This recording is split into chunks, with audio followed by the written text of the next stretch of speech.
Aleluia! Louvado seja o nome do Senhor. Hoje é segunda-feira, 27 de outubro de 2025, são 9 horas da noite. Estamos aqui estudando o livro de Juízes, retornando depois de, acho que uma semana, depois de um retiro maravilhoso que nós tivemos. Eu quero convidar você, junto conosco, a orar. Vamos orar? Senhor Jesus, querido Deus, nós lhe agradecemos pela oportunidade de estudar a tua palavra, de aprender, Senhor, o quão o Senhor é maravilhoso. Eu lhe peço, perdoa os nossos pecados, trata a nossa mente, o nosso coração, nos traz entendimento profundo, aquele entendimento, Senhor, que só o Senhor consegue dar. Visita as almas, os corações nessa noite, hoje, e as pessoas que forem assistir depois, para que sejamos tratados, sarados pela tua palavra, porque a tua palavra ela lava, ela cura, ela alimenta, ela transforma, ela dá armas para lutarmos contra o maligno, porque ela é a espada verdadeira que o Senhor nos prometeu.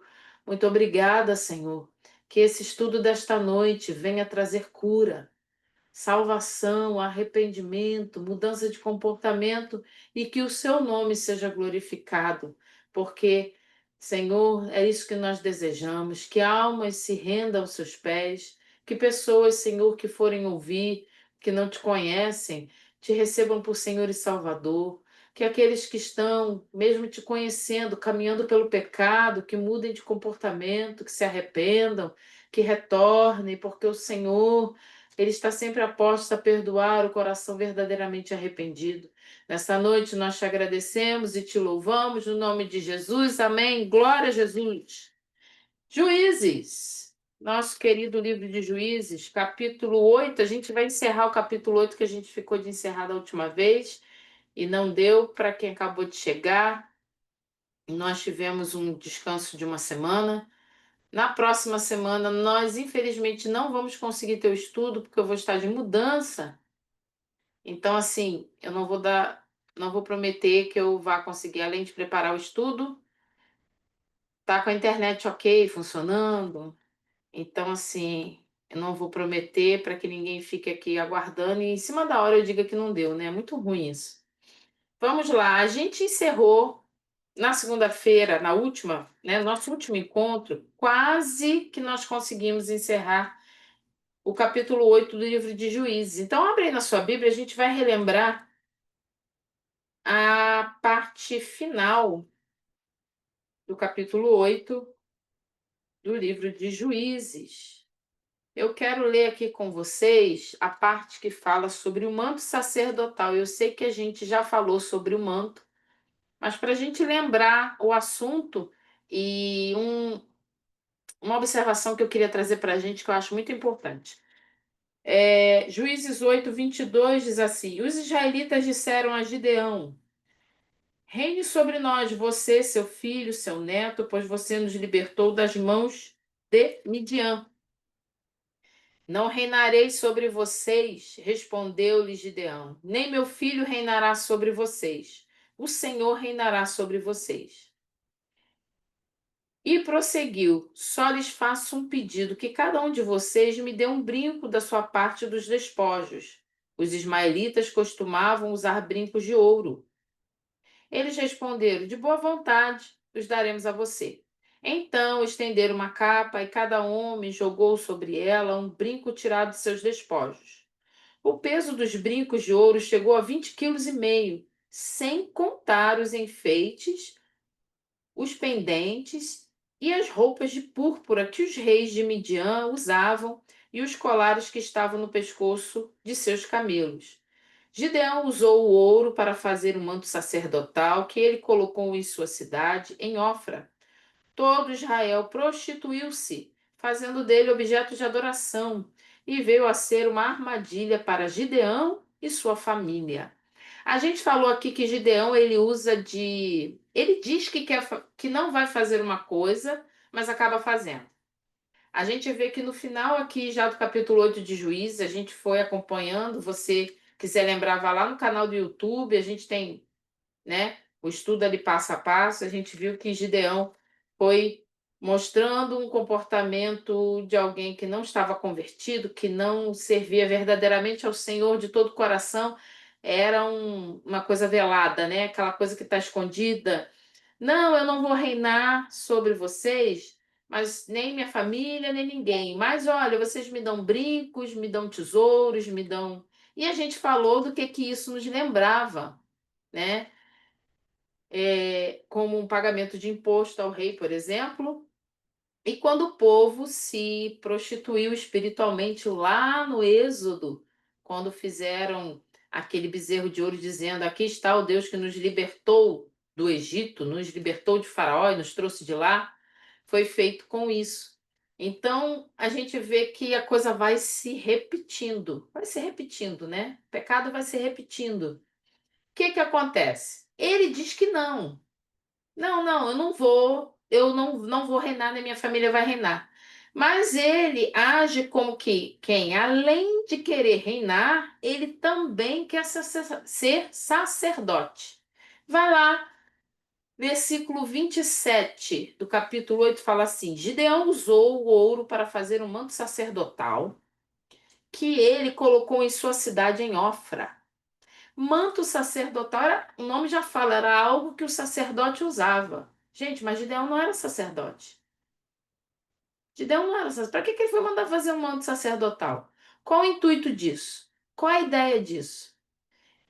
Ele levou todo o povo a uma idolatria por causa dessa atitude que ele teve.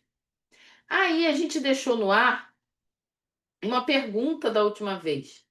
Tá, ele fez um manto sacerdotal, ele recolheu ouro, ele criou um objeto de idolatria. Cadê os sacerdotes? Cadê o tabernáculo? Onde é que estava?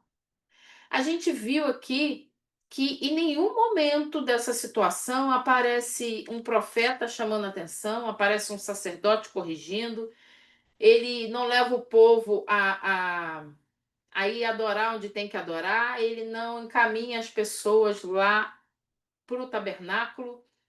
Nem fala que até agora a gente não achou tabernáculo e não achou os sacerdotes agindo na posição correta, até o momento, tá? Onde é que estava? Eu me perguntei, gente, cadê o tabernáculo? Cadê o tabernáculo? A gente tem o tabernáculo em Josué.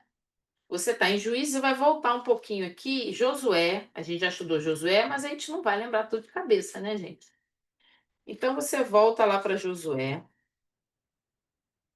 Capítulo 18, versículo 1. Falei, gente, aonde está o tabernáculo? Cadê o tabernáculo? Josué 18, capítulo 18, versículo 1 diz assim. É um livro antes do que você está, tá? Toda a comunidade dos israelitas reuniu-se em Siló e ali armou a tenda do encontro. A terra foi dominada por eles.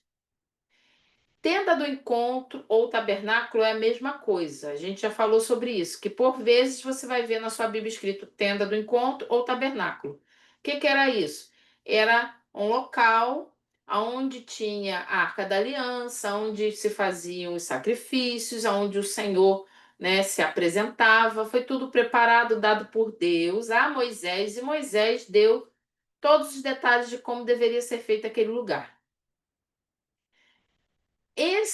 Essa tenda do encontro ou tabernáculo, ele era montável e desmontável para que eles pudessem carregar. Eles prepararam isso e carregaram.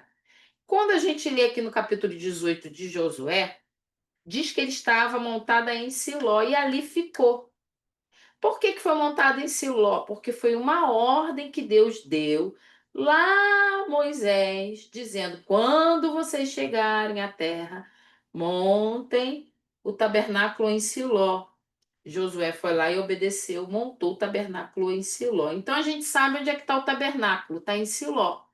Em nenhum momento em Juízes ele diz que o tabernáculo foi desmontado ou desapareceu, nada. O tabernáculo, ele vai ficar em Siló até 1 Samuel, capítulo 4, mais ou menos. Do capítulo 5 em diante, o tabernáculo vai ser destruído, as coisas vão ser levadas, vai acontecer um monte de coisa. Então, mais ou menos no início ali de 1 Samuel, a gente ainda vai ver o tabernáculo em Siló. Então tem tabernáculo. Se tem tabernáculo, tem levita, tem sacerdote. A gente já viu qual é a função do levita, qual é a função do sacerdote naquele tempo. É diferente da visão que a gente, né, tem hoje. Mas cadê? Onde é que eles estão? Por que que ninguém chegou, né, e resolveu a situação ali e chamou o povo pro Gideão, né, pro centro? Mostrou para ele, olha o que você está fazendo é uma grande loucura. Você está fazendo mais um Deus. Você está criando mais um Deus.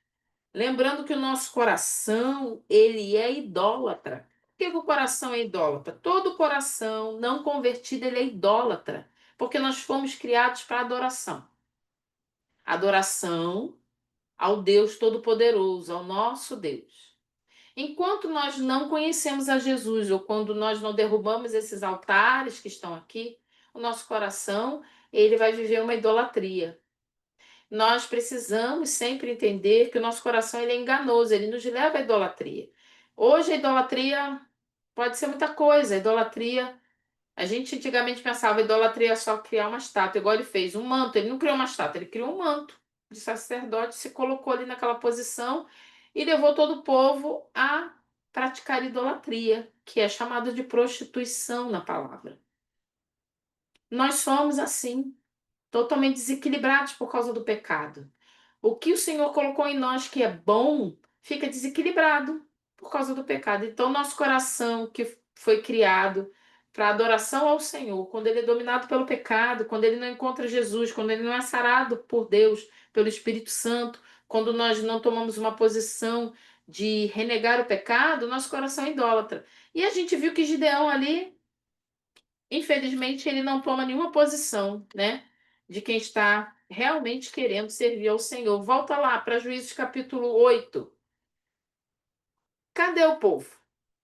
Cadê os sacerdotes? Por que Gideão fez um manto sacerdotal, fazendo dele um objeto de adoração? Onde estão os levitas, sacerdotes, e por que trocaram tão rápido o lugar de adoração, abandonando as leis que o Senhor deu ao povo através de Moisés? Por que que abandonou tão rápido? Por quê? A gente viu que daqui para frente a gente vai começar a ver cada vez menos o nome do Senhor agindo, né? A gente vai ver algumas vezes ainda, mas a gente vai começar a ver a coisa escalonar, quer dizer, crescer cada vez mais. O livro de Juízes nos mostra que não é apenas adorar e obedecer. É quem nós estamos adorando, é a quem nós estamos adorando e a quem nós estamos obedecendo. Porque eu posso estar com o coração totalmente numa idolatria achando que eu estou adorando. Eu posso estar com o meu coração totalmente na desobediência achando que eu estou obedecendo. E as pessoas começam a seguir Gideão com essa posição. Eles obedecem Gideão e seguem Gideão, então Gideão leva o povo a uma total idolatria. Volta lá para Juízes 8, versículo 28 em diante, diz assim: Assim Midian foi subjugado pelos israelitas e não tornou a erguer a cabeça. Durante a vida de Gideão, a terra desfrutou paz 40 anos. A gente falou sobre essa paz de 40 anos. O que que é essa paz de 40 anos? Essa paz de 40 anos é que o Senhor, na sua infinita misericórdia, lembra que ele usou o Gideão? Gideão estava lá malhando trigo num lagar de vinho. A gente viu até a foto, viu como era difícil a diferença. O Senhor tirou, pegou uma pessoa improvável, colocou numa posição para poder ser usado por Deus, mas o coração idólatra, a falta de arrependimento do pecado estava ali. Mas mesmo assim, o Senhor, na sua infinita misericórdia, ele dá aqui 40 anos de paz. Que paz é essa? É uma paz sem guerra, tá? Sem a guerra, sem brigar com os midianitas. Essa é a paz. Não é a paz que nós aprendemos lá no Novo Testamento, onde Jesus diz assim, que nós teremos a paz que excede o entendimento. A paz que só o Senhor dá. Que paz é essa? Em meio às guerras, em meio às aflições, em meio aos problemas, em meio às dúvidas, o Senhor Jesus nos dá descanso. A nossa paz não é ausência de guerra. A nossa paz não é ausência de problema. O nosso descanso não é estar com o corpo descansado e nem com a mente descansada, porque a gente não está fazendo nada. A nossa paz está em Jesus Cristo. Ele é a nossa paz. Essa paz de que fala aqui é diferente da paz que nós vivemos hoje, baseada no que o Senhor Jesus nos trouxe com o sacrifício perfeito dele na cruz. Essa paz aqui, desfrutada por Israel, é a ausência de guerra. Por que que o Senhor fez isso? Porque o Senhor é misericordioso. Ele usou Gideão e disse que ia libertar o povo. O Senhor dele tem a palavra dele e e a palavra dele se cumpre porque ele não mente, tá? Ele não vai quebrar o que ele prometeu fazer. Existem situações que o Senhor coloca, existe como uma aliança que precisa ser recíproca. Observe que o Senhor disse que livraria Israel das mãos dos midianitas. Por 40 anos ele fez isso. Mas como essa aliança não é recíproca, lembra que a gente viu que cada vez que a gente lê, e o povo fez novamente o que desagrada ao Senhor, a gente quebra a aliança. Quebrou a aliança, a gente sofre consequência. É assim que funciona. O Senhor continua fiel, ele fez o que prometeu, mas ele avisou. Quando a gente estudou no comecinho de Juízes, o anjo do Senhor chega e fala o seguinte: eu avisei porque vocês não estão obedecendo. Foi um chamado mesmo que o próprio Deus fez. Não se misturem, não façam aliança, não se prostituam, não façam isso, não façam aquilo. Eu não vou mais proteger vocês, não vou mais guardar. Isso também é uma promessa. Claro que a gente ama as promessas. O Senhor é Deus de promessa e cumpre as promessas. Mas às vezes a gente esquece que as promessas do Senhor, elas são promessas maravilhosas, mas existe promessa de juízo. E a promessa de juízo também se cumpre. Sempre existe a possibilidade, enquanto vida nós temos, de a gente se arrepender, de se consertar e o Senhor, e nós vivermos essa paz que excede o entendimento, sermos sarados, curados, além de salvos. A gente pode viver isso. Mas a gente quer buscar o quê? A parte que melhor me toca. O Senhor prometeu prosperidade, o Senhor prometeu saúde, o Senhor prometeu isso, prometeu aquilo, tudo que é bom eu quero. Mas e as promessas que ele disse? Que se eu quebrar a aliança, virá isso, virá isso, virá aquilo, virá aquilo. Eu não quero. Não, isso aí eu não quero. O Senhor é Deus que cumpre a palavra dele. Então ele cumpre aqui os 40 anos de paz, mas a gente vai ver que quando Israel começa tudo outra vez.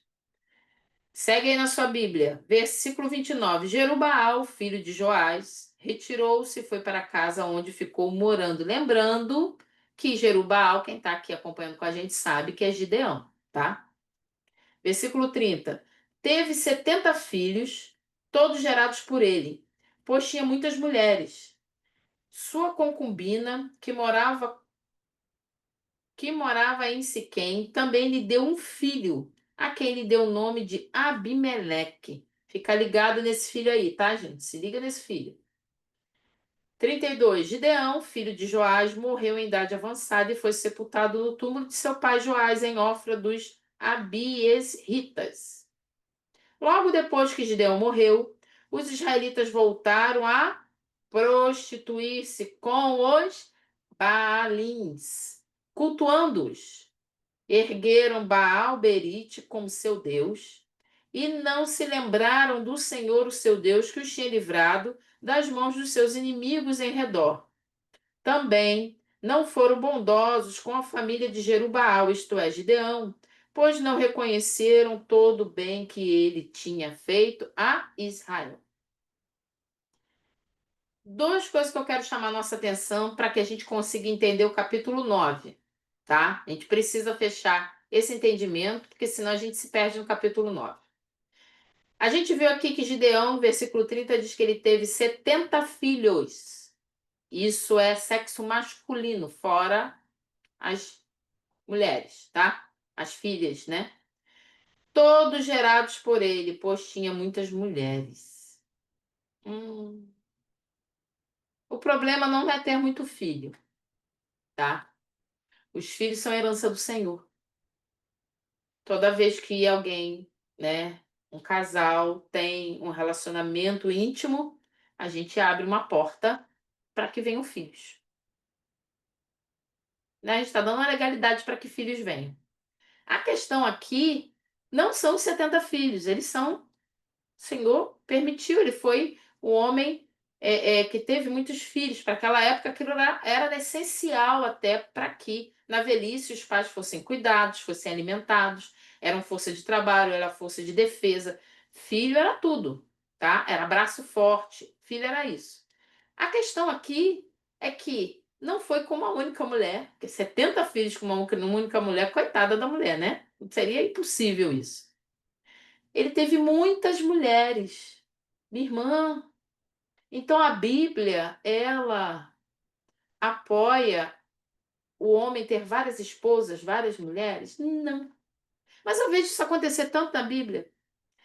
Quem está aqui um tempo com a gente já aprendeu que a Bíblia não esconde pecado. O único herói da Bíblia sem pecado é Jesus. A Bíblia mostra os erros e acertos dos seres humanos. É uma história que conta o início da queda do homem, mas termina com a redenção da humanidade, a salvação de todo aquele que crê em Jesus Cristo. Tem um final feliz para todo aquele que estiver em Jesus Cristo. Então é importante a gente entender que esse monte de mulher que ele arrumou não tem embasamento bíblico. Isso era uma atitude proibida. Vai lá em Deuteronômio 17. Minha irmã, era mesmo proibido? Era. Continua sendo? Continua. Deuteronômio 17, 17.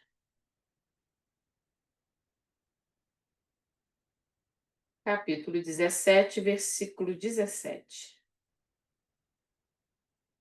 Esse capítulo 17 fala de Deuteronômio. O livro de Deuteronômio vai falando sobre leis, Deuteronômio e Levítico.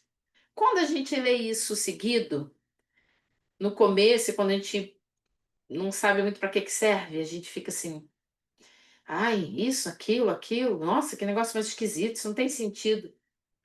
Conforme a gente vai estudando a Bíblia e vendo o decorrer da história da humanidade, a gente vê que o livro de Levítico, o livro de Deuteronômio, o livro de Números, são essenciais para o mínimo da humanidade, para o mínimo moral. A gente já, no discipulado, já falamos algumas vezes que a moral e os bons costumes não salvam, estão confundindo as coisas. Quem salva é Jesus. Quem está em Cristo deve ter um comportamento de boa moral conforme a palavra, mas não é a moral e os bons costumes que resolvem, quem resolve é Jesus, tá? Nesse capítulo 17 aí você depois vê na sua casa, você vai ver muitas informações. Do versículo 14 até, deixa eu ver, até o 20, são decretos do rei. Isso é importante a gente entender, por exemplo, quando você for estudar o livro de Reis, de Crônicas, 1 Samuel, 2 Samuel, até Daniel, dali para frente, né, que falam sobre reis, a gente começa a entender que o Senhor preparou o povo. O Senhor sabia que o povo ia pedir um rei. O Senhor sabia que o coração do homem é pecador, pecaminoso, cheio de pecado. Israel não ia se sentir satisfeita com Deus sendo rei. Afinal, eu não estou vendo ele no trono, eu não toco nele, um monte de coisa. E a gente lembra daquela história de que a grama do outro é sempre mais verde? Não, o vizinho tem rei. Não, eu quero ter rei igual as outras nações querem. Nosso Deus, ele é onisciente, tá? Ele sabe tudo. Ele sabe antes de acontecer porque ele adivinha? Não, é porque ele sabe. A ciência é algo que existe porque o Senhor criou. A ciência é uma criação de Deus, tá? Então, nem a ciência consegue ser maior do que Deus. Então ele sabe tudo. Então o que que ele faz aqui no livro de Deuteronômio? Nesse pedaço aqui, por exemplo. Ele vai dar decretos para o que o rei poderia fazer ou não fazer. Aqui, o Baal não, aqui Gideão disse o quê? Não, eu não quero ser rei. Mas a gente viu que ele estava agindo como tal.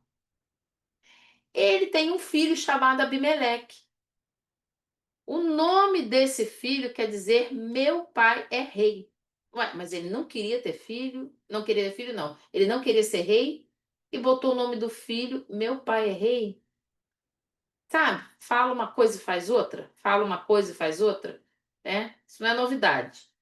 Aí o Senhor chega e fala aqui, ó, no versículo 17 do capítulo 17, diz assim, ó. Ele não deverá tomar para si muitas mulheres. Se o fizer, desviará o seu coração. Também não deverá acumular muita prata e muito ouro. Aí a gente lê isso aqui e fica, Jesus, mas o Senhor falou. A gente vê Salomão fazendo isso. Quantas mulheres Salomão tinha? Quanto ouro ele acumulou? Não é? Então aqui, o Senhor não autorizava ter mais de uma esposa. Quando chega aqui, volta lá para Juízes. Vai lá e vem cá, volta lá, rapidinho. Quando chega aqui em Juízes 30, diz que ele teve 70 filhos. Para ele ter esse monte de filho, ele teve que ter várias mulheres. Então ele já. E é uma prostituição. E a mulher, um monte de mulheres, esposa, concubina, sei lá mais quem, sei lá mais quem. Ele teria que dar conta de cuidar dessas mulheres todas, teria toda uma regra que com certeza ele não conseguiu cumprir. Por causa dessa promiscuidade, a gente vai ver que a descendência dele vai ter problema, tá? Então, a partir daqui, a gente vai ver que Israel não mais terá descanso. A gente viu que no versículo 28, a terra desfrutou paz 40 anos. Daqui para frente vai começar a não ter paz. Nesse capítulo 9 agora, a gente vai ver que não vai se levantar nesse capítulo 9 especificamente, alguém por quem contra quem lutar. Alguém assim que se levantou, tipo o que aconteceu aqui com Gideão. Eles vão começar a ter problema entre si mesmo e ter problemas com o de fora também. Sabe aquela história que a família briga com o de dentro e briga com o de fora? Por que que isso está acontecendo? Porque eles estavam absorvendo, fazendo alianças, pegando todo o pecado de fora, trazendo. Já não basta o pecado que a gente carrega, né? A gente vai puxando. E é o que a gente vai ver que está acontecendo aqui, tá? Então ele vai viver muitos anos, vai morrer, só que os israelitas vão se prostituir, vão fazer culto a Baal, vão fazer várias jurisdições para esse culto aqui e ali. Eles vão criar, uma delas vai ser Baal Berite, que a gente leu, que quer dizer Baal da aliança. Olha que absurdo. Acabei de falar, né, sobre a aliança que a gente faz. O nosso Deus é um Deus de aliança. Aí vai lá e põe o nome de um Deus de Baal da aliança. Onde é que a gente está com a cabeça? Agora Baal e o Senhor são confundidos na religião praticada por Israel. Agora a coisa ficou misturada mesmo. Esqueceram-se de tudo que Deus e Gideão fizeram por eles. Gideão fez? Fez. Gideão foi usado por Deus, ele fez sim. A história de Gideão nos convida a refletir sobre como são cativantes os indivíduos que oferecem soluções rápidas e sobre como os povos se iludem e desiludem rapidamente com seus indivíduos. Sabe? Quando a gente olha assim, não, aquele ali, ele vai resolver todos os problemas. Não, se ele virar presidente, se ele virar prefeito, não, se ele comandar aquela empresa, mas aquela pessoa ali, ela vai resolver tudo. E a gente fica cego de que forma que a pessoa está agindo, de quais são os meios que ela está usando para alcançar, para cumprir promessas que eram impossíveis ser cumpridas de forma correta. Ela prometeu antes e agora vale tudo. Contando que ela cumpra, os meios não me importa. Está totalmente errado. Nós que servimos ao Senhor, a gente não pode pensar dessa forma. A gente não pode ser envolvido e iludido com promessas e nem iludido com soluções que a gente vê que não é bíblico. E é muito fácil a gente se envolver com isso. Sabe o que é que acontece? Crente apoiando violência, mentira, roubo, entre um monte de coisa que a gente não poderia fazer e não podemos fazer, tá? Gideão não vai deixar um legado para a próxima geração dele, para esses 70 filhos, para Abimeleque. Guardou aí, tá? Guarda esse meu filho é rei aí. Vai lá, capítulo 9. O capítulo 9 ele é grande. Então a gente vai ver parte dele. Ele é um capítulo bem, bem grande. Ele tem 57 versículos. Então a gente não vai conseguir ver o capítulo 9 todo. Mas vamos caminhar. Juízes 9, do versículo 1 ao 5. Abimeleque, filho de Jerubaal, foi aos irmãos de sua mãe em Siquém e disse a eles e a todo o clã da família da sua mãe: Perguntem a todos os cidadãos de Siquém o que é melhor para eles: ter todos os 70 filhos de Jerubaal governando sobre eles ou somente um homem? Lembre-se de que eu sou sangue do seu sangue. Os irmãos de sua mãe repetiram tudo aos cidadãos de Siquém, e eles se mostraram propensos a seguir Abimeleque, pois disseram: Ele é nosso irmão. Deram-lhe 70 peças de prata tiradas do templo de Baal-Berite, as quais Abimeleque usou para contratar alguns desocupados e vadios que se tornaram seus seguidores. Foi à casa de seu pai em Ofra e matou seus 70 irmãos, filhos de Jerubaal, sobre uma rocha. Mas Jotão, o filho mais novo de Jerubaal, escondeu-se e escapou. Por isso que eu falei para a gente prestar atenção nesses 70 filhos. Quando a gente estava aqui terminando o capítulo anterior, a gente viu que Gideão teve um filho chamado Abimeleque, e também ele vai ter outro filho mais novo. E nesse meio, mais 70. Então ele tinha mais de 70 filhos, né? Porque vai sobrar Abimeleque e vai sobrar Jotão. Então a gente tem mais dois filhos, pelo menos, aí. A gente viu que Abimeleque ele usa de uma astúcia. Ele vai lá na sua parentela e fala assim: vocês preferem que os 70 filhos governem sobre vocês ou que um só governe? E outra coisa, nós somos sangue do mesmo sangue. Lembra que o cara teve várias mulheres, né? Então aquilo para o pessoal lá de Siquém parece uma boa ideia. Pensando bem, é melhor a gente ter um só. Aí o que que ele faz? Ele pede, ele recebe 70 peças, versículo 4, 70 peças de prata tirada do templo de Baal-Berite. Ele vai lá no templo daquele Baal, que é a aliança, né, que a gente leu. Eles vão lá, pegam as peças de prata e pagam um povo lá para poder completar o serviço. Segue aí. O relato de Abimeleque é um desvio do principal enredo da história do livro de Juízes, mostrando a completa cananização da terra neste período. O que quer dizer? Já no comecinho aqui mostra pra gente que Israel virou cananeu. Israel não é mais Israel. Quando o Senhor chamou Israel, ele disse: serão uma nação santa, sacerdócio real, povo escolhido de Deus. Era para ser uma nação separada, que ia ser usada para abençoar nações e iria trazer as outras nações a adorarem o único Deus, o único verdadeiro Deus, porque as nações estavam perdidas no pecado da idolatria, totalmente abandonaram a Deus. Ao invés deles fazerem isso, eles estavam se tornando como os cananeus. Isso parece bem atual para a gente, né? Quantas vezes nós vemos igrejas que, ao invés de levar a palavra de salvação ao mundo, está trazendo o mundo para dentro da igreja. Ao invés de mostrar o caminho, está seguindo o caminho errado.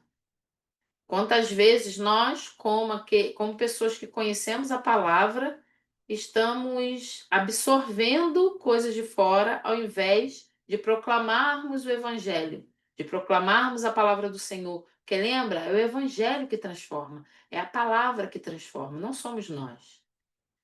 Israel aqui está ficando totalmente canonizado, pegando todo o costume, a forma, principalmente o jeito sanguinário de agir. Abimeleque, cujo significado do nome é meu pai é rei, usa de astúcia fazendo um grande discurso para seus tios por parte de mãe, apelando duas coisas. Ele vai lá, encontra com seus tios e fala um monte de coisa e diz assim: é melhor haver um único governante do que 70. E ele é o único que tem o mesmo sangue. Então, no final das contas, né, ele está dizendo: ó, sou eu sou a solução. As duas razões são contrárias à forma como Deus levantava os juízes. As duas razões que ele deu não tem nada da vontade de Deus. A gente precisa entender, não tem, tá? O Senhor, ele escolhia e levantava os juízes. A gente viu que o Senhor escolheu Débora, o Senhor escolheu Gideão, o Senhor escolheu, deixa eu ver aqui para trás do que a gente já estudou. Eude, o Senhor escolheu Otoniel. Foi o Senhor que escolheu. Então não era por estratégia e nem porque era parente. Era o Senhor que escolhia. Se no trabalho dos juízes o caráter dos indivíduos havia começado a se obscurecer, agora se obscurece o caráter do próprio ofício, da própria posição de juízes, tá? Agora nem a posição mais tá sendo honrada. Tamanha é a desorientação de Israel que os tios convencem os habitantes todos de Siquém, os quais aprovam o governo de Abimeleque. O selo de aprovação são 70 moedas de prata do tempo de Baal-Berite ou Baal da Aliança, que são entregues a Abimeleque. A procedência das moedas mostra que não há distinção entre o Senhor e Baal. A quantidade de moedas é igualmente sugestiva. São 70 moedas, uma moeda para cada filho, né, de Gideão, que deveria ser morto. E a gente vê aqui que está tudo misturado. Nada novo debaixo do sol, né, gente? Nada novo. Abimeleque contrata um grupo de arruaceiros, vai até Ofra e ali, sobre a pedra sagrada de Siquém, mata todos os seus 70 meio-irmãos, como se fosse um sacrifício a Deus. Olha que coisa triste. Está lá no versículo 5 do capítulo 9. Vamos ler de novo. Foi à casa de seu pai em Ofra e matou seus 70 irmãos, filhos de Jerubaal, sobre uma rocha. Mas Jotão, o filho mais novo de Jerubaal, escondeu-se e escapou. Teve um que escapou.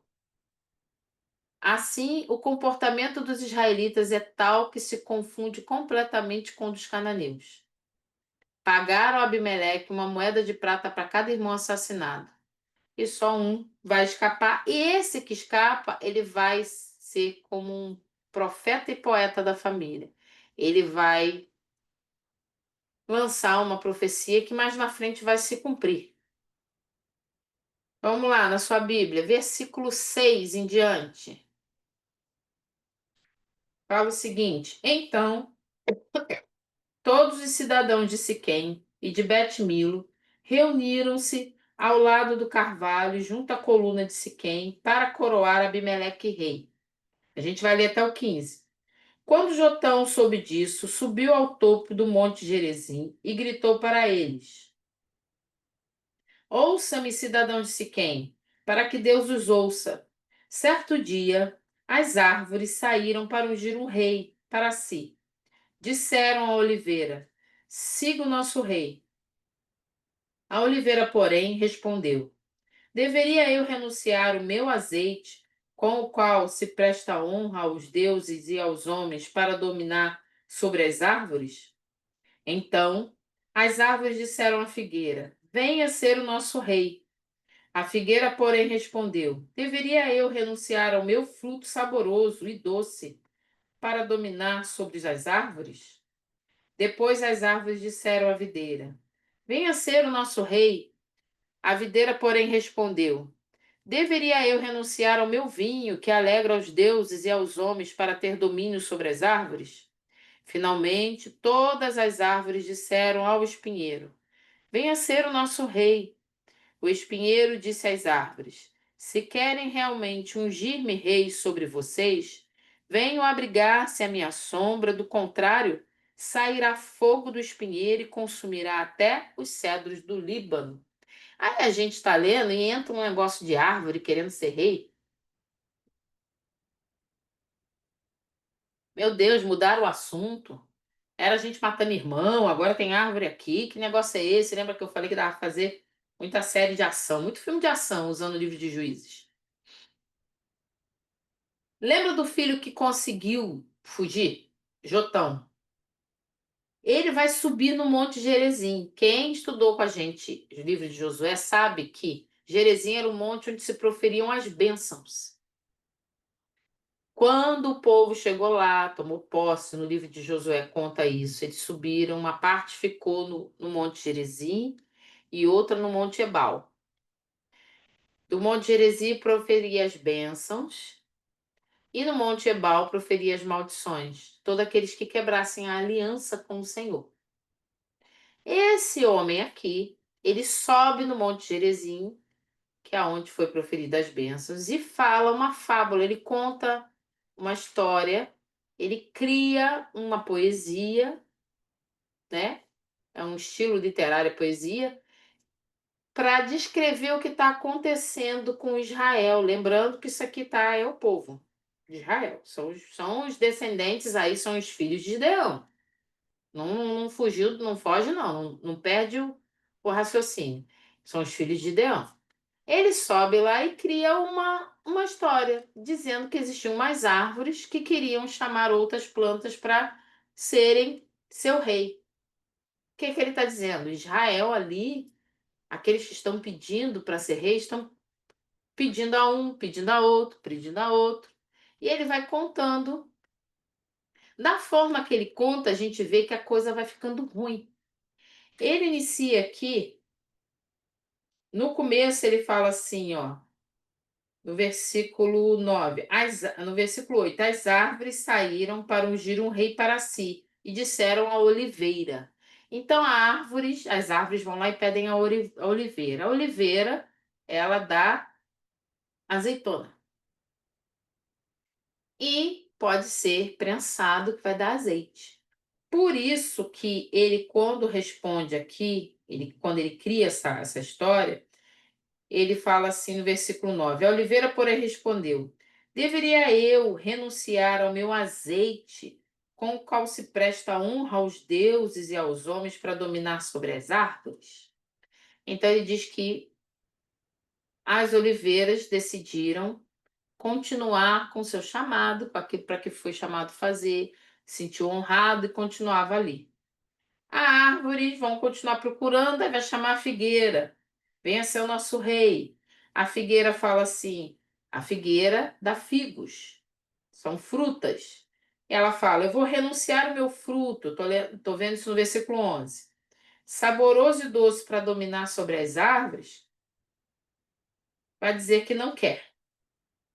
As árvores, vai dizer depois para a videira. Você vê que ela vai, a árvore chega para um, cada um que tem um fruto, que tem um propósito, vai dizendo não, não, isso não, eu não fui chamado para isso. Não foi para isso que eu fui chamada. Eu não fui chamado para reinar. Eu não fui chamado para reinar sobre ninguém. Eu já tenho o meu propósito, já estou na minha função, naquilo para o qual eu fui criado. Seja para dar azeitona para azeite, seja para dar figo, seja para dar uvas para produzir vinho, para dar a fruta, né, em si. Até que a árvore vai procurar um espinheiro. Olha porque que vai tentando, vai tentando. Quando chega no espinheiro, vai lá no versículo 15. O espinheiro disse às árvores: se querem realmente ungir-me rei sobre vocês, venham abrigar-se à minha sombra. Primeiro, espinheiro a gente sabe que é cheio de espinho. Espinheiro não é uma árvore. Ele é mais ou menos o tamanho de um arbusto, pode ser mais baixo, pode ser mais alto, cheio de espinho. Que sombra é essa que ele vai dar? Que tipo de sombra é essa? Se abrigar debaixo de uma sombra de um espinheiro, eu vou ficar todo espetado. Mas mesmo assim eu quero que ele seja meu rei. Ele começa a dizer: tá, mas você vai ter que se abrigar debaixo da minha sombra. Nem árvore espinheiro é, e nem sombra de direita ele dá. Continuando o versículo 15. Do contrário, sairá fogo do espinheiro e consumirá até os cedros do Líbano. Ele ainda dá uma ameaça. Vocês vão ficar debaixo do meu domínio, senão vai sair fogo. O espinheiro, quando ele vai secando, secando, secando, ele ficar exposto ao sol, ele pode acontecer dele ter uma autocombustão, tá? Por isso que Jotão coloca ah, ele diz sobre isso, né? Que pode pegar fogo, porque realmente poderia pegar fogo. Aí o que que você vai dizer? Tá, minha irmã, e aí? Que isso tem a ver? A gente viu aqui que tem muito a ver com a nossa realidade. Não podemos querer ser aquilo, tentar ser ou nos forçar a ser aquilo que nós não fomos chamados para ser. Todos nós precisamos dar frutos. Frutos bons conforme a palavra de Deus diz. Né? Um pé de jaca não vai dar uva. Como um espinheiro não pode dar sombra. Um espinheiro não pode proteger. Não adianta a gente querer ser aquilo que não fomos chamados para ser. Todos nós somos chamados para salvação, sermos salvos. Todos nós somos chamados para adoração. Todos nós somos chamados para pregar a palavra, tempo e fora de tempo. Todos nós somos chamados para ser evangelistas, sim. Missionários, sim. Como? Todo missionário é só aquele que sai. Todo evangelista, não. Aquele que prega a palavra, aquele que ama o próximo, aquele que compartilha o amor do Senhor, que é cheio do amor de Jesus, ele faz tudo isso. Então, todos nós somos chamados para isso. Alguns são chamados para liderar, como aqui, podem ser chamados para ser reis. Mas não dá para ser todo mundo rei, todo mundo liderar. Alguns são chamados para um trabalho mais específico e outros não, mas todos nós fazemos parte de um único corpo onde Jesus é o cabeça e nós somos o corpo de Cristo. Então a gente precisa ter esse entendimento. Encaixa muito bem para a nossa vida diária. Não vamos também procurar arrumar uma sombra onde não é sombra, onde aquele que finge ser sombra. O espinheiro, ele não tem como dar sombra. Por que que eu vou forçar? Não dá para eu ficar debaixo daquilo que não dá sombra. Por que que eu vou estar me submetendo àquilo onde não tem palavra? Por que que eu vou estar vivendo debaixo de uma opressão se a palavra de Deus fala que em Cristo eu sou livre? Vou viver a palavra, vou viver a liberdade que está em Cristo Jesus. O que o povo não estava entendendo. Era o Senhor que deveria levantar os juízes. Não era para alguém dizer, eu sou o rei. E a gente viu aqui que isso vai trazer um problemão. Por que que está fazendo isso? Porque está trazendo o costume cananeu para dentro de casa. Por que que a gente se embola tanto? Porque a gente pega o costume de fora e põe para dentro. Eu não estou falando de sermos ah, sem entendimento, de não estudar, como foi pregado ontem, a pastora Val falou, não é contra estudar, não é contra você, devemos estudar, ter diploma e investir, e ser aqueles que vão fazer a diferença na sociedade, sim, porque somos servos de Deus, somos transformados por Cristo, mas nós transformamos, somos aqueles que são usados para transformar.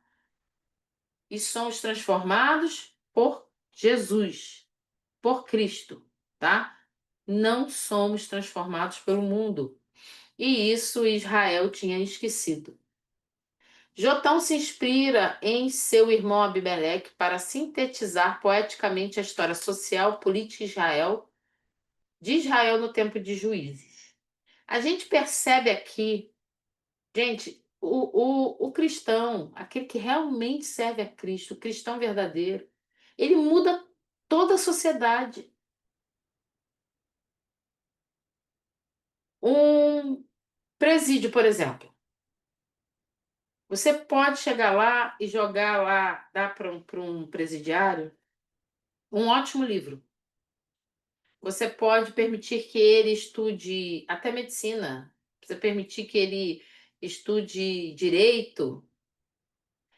Ele vai se tornar um preso mais inteligente, um preso médico, um preso doutor em direito, sei lá o que você pensar aí. Mas não vai mudar quem ele é, o caráter dele, a essência humana dele. Não vai mudar. Se ele era um assassino antes, ele vai continuar sendo um assassino.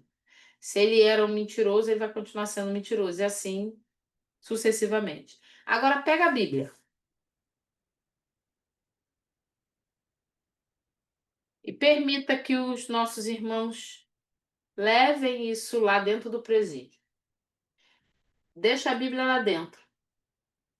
Começa a autorizar que hajam cultos, que haja celebração da liberdade em Cristo, que ainda que eles estejam presos, sentenciados à prisão perpétua, eles são livres em Cristo.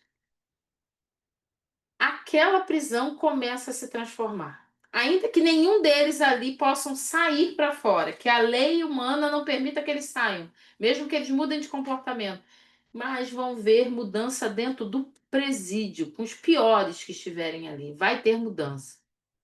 Você imagina na sociedade. Então a gente precisa se comportar como aqueles que mudam a realidade, aqueles que amam, aqueles que não que compactuam. Ser cristão não pode ser uma moda. Ser cristão não pode ser algo que é uma novidade, que é elegante, que é legal, que é divertido. Ser cristão muda a nossa vida, muda quem somos, porque nós nascemos de novo em Cristo Jesus. O que é que vai acontecer aqui? Tudo que a gente está vendo aqui é Israel piorando, até chegar a um ponto em que vai ter fome na terra.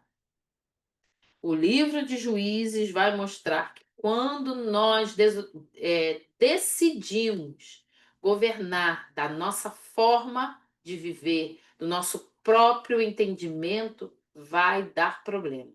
Seja na sociedade, seja no país, seja na filosofia, seja na escola, seja dentro de casa, seja em nós. Como que isso muda? O Senhor primeiro governa em mim, ele me transforma. Aí eu passo a agir diferente com os meus filhos, ajo diferente com meu marido e ajo diferente com as outras pessoas. Olha como a coisa vai abrindo. Aí eles são alcançados pelo Evangelho. O meu vizinho passa a ser alcançado. O meu filho que está na escola alcança outro. E assim a coisa vai crescendo, vai mudando. E a sociedade é mudada automaticamente. Existem situações em que as pessoas, muitos cristãos, estão achando que boa moral, bons costumes, bom comportamento muda a sociedade. O que muda a sociedade é o evangelho. O que muda a minha família é o evangelho. O que muda a minha vida é o evangelho, é a palavra de Cristo. É a salvação que está em Cristo Jesus. Se não for dessa forma, não haverá mudança. Sabe por quê? Ninguém é capaz de ter boa moral e bons costumes por muito tempo. Lembra? Somos pecadores por essência, nascemos pecadores. Uma hora a gente cai. Se não tiver nada que nos traga de volta para o lugar de onde a gente não deveria ter saído, a gente vai continuar caminhando para o abismo. Quem é que traz a gente de volta para o lugar de onde a gente não deveria ter saído? O Espírito Santo. Como que o Espírito Santo habita em nós? Só se eu tiver Jesus. Só se eu tiver Jesus. Vai lá em Ruth, capítulo 1. É o próximo livro. Estamos encerrando por hoje. Se vocês tiverem algum comentário, alguma pergunta, você pode colocar aí. Eu esqueci de falar que a gente tem mantido o microfone mudo, né? Porque a gente encaminha para outras pessoas e para não ter nenhum tipo de problema, a gente mantém no mudo, mas você pode usar o chat aí e comentar ou fazer alguma pergunta. Ruth, capítulo 1, versículo 1. Para a gente fechar, diz assim: Na época dos juízes houve fome na terra. Na época dos juízes houve fome na terra. Na época dos juízes.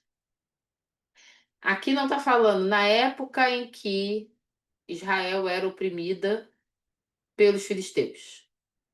Na época em que Israel era oprimida pelos cananeus, pelos midianitas. Está dizendo que é na época dos juízes.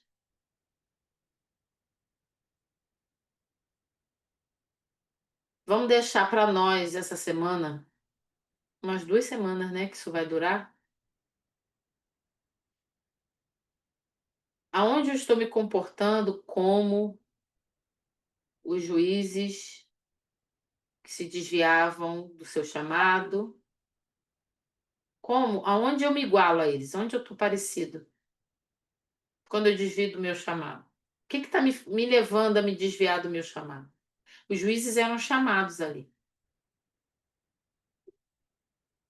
Desviar disso. O que está me levando? Ainda dá tempo para eu voltar da onde eu não deveria ter saído, né? Volta para onde caíste, diz a palavra. Volta lá para o começo, onde você caiu. Lembra-te de onde você caiu, diz lá em Apocalipse. Que se arrepende. Aí a gente se arrepende, o Senhor nos perdoa, Ele nos levanta de novo e nos transforma. Vamos, nesses 15 dias, pensar. Eu fui chamado, fui criado por um propósito, o Senhor me salvou. Aonde eu estou caindo? Aonde eu estou querendo ser rei? Aonde o orgulho está dominando? Aonde eu estou abandonando os ensinamentos? Aonde eu estou preferindo, seja qualquer meio para poder alcançar o fim que eu desejo, que eu acho bom? Não, o resultado foi bom, mas de que forma que eu cheguei ali? Nessa semana, nesses 15 dias, vamos trazer à nossa memória aonde a gente tem se desviado e vai dar tempo da gente se arrepender em nome de Jesus ainda hoje. Amém? Daqui a 15 dias, semana que vem não. Não vai dar. Sem ser essa segunda, a outra, como diz o bom brasileiro, nós retornaremos. Amém? Nós retornaremos continuando com o livro de Juízes, capítulo 9, ainda falando sobre Abimeleque. Que fim será que vai levar? Você pode ler, né, o fim que ele vai levar. No capítulo 10 a gente vai ver sobre uns juízes mais curtos, sim, a gente chama de juízes menores porque a história é menor, tá? Lembra que não é por tamanho de pessoa, da autoridade da pessoa, é por tamanho da história. E depois a gente vai entrar em Jefité. Prepare seu coração, Jefité. A história de Jefité me faz chorar toda vez que eu leio. Toda vez que eu leio a história de Jefité mexe comigo. Amém? Eu olhei aqui, não tem nenhuma pergunta. Glória a Deus, vamos orar? Sim, é muito triste a história de Jefité. Senhor, nós nos arrependemos nessa noite.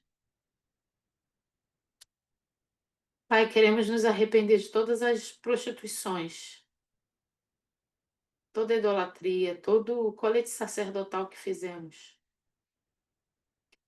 Todas as vezes, Senhor, que esquecemos de onde o Senhor nos tirou.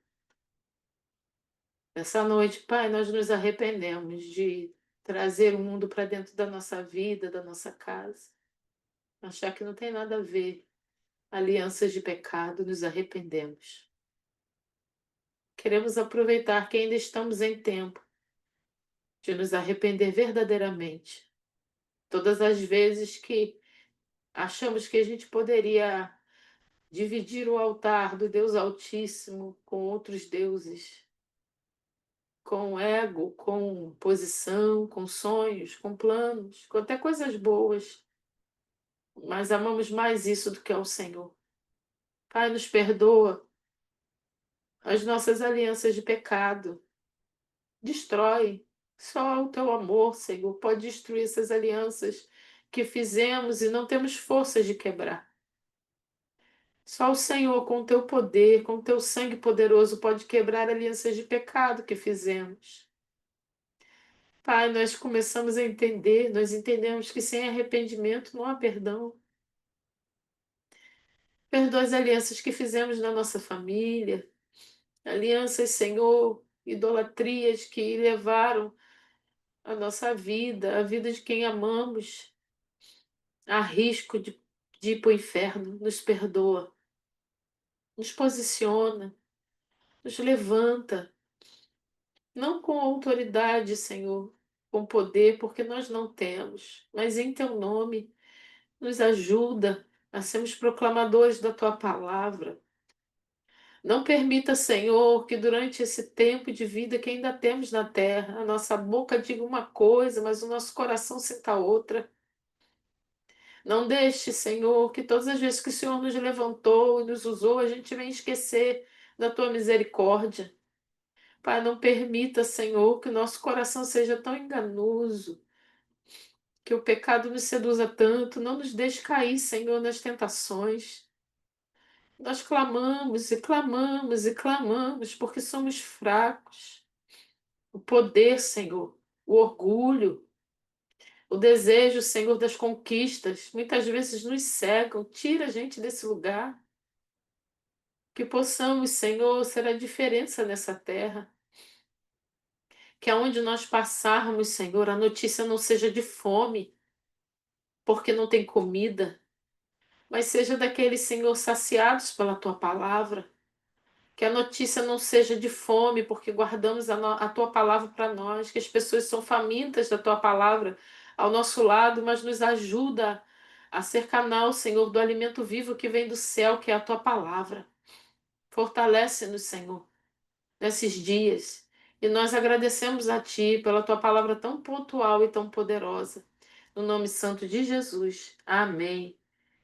Gente, eu quero agradecer, agradecer. Gente, me perdoa, tem hora que a minha língua, eu nem falo inglês nem português. Desculpe, porque eu já estava chorando. Quero agradecer aqui a Ana, o Anderson, Camila, Elisete, tem um iPhone aqui, 68. Será que eu consigo ver pela foto, será que as câmeras abertas? Tem uma câmera aberta aqui, eu acho que é a Vanessa. Quero agradecer a missionária Lane, Dalila, glória a Deus, Dalila. Janaína, meu filho Pedro, missionária Tereza e a pastora Val. Amém? Gente, muito obrigada. Até daqui a 2 semanas, se o senhor permitir. E vai lá no canal do YouTube, assiste e compartilha, por favor. Beijo, fiquem com Deus. Deus abençoe.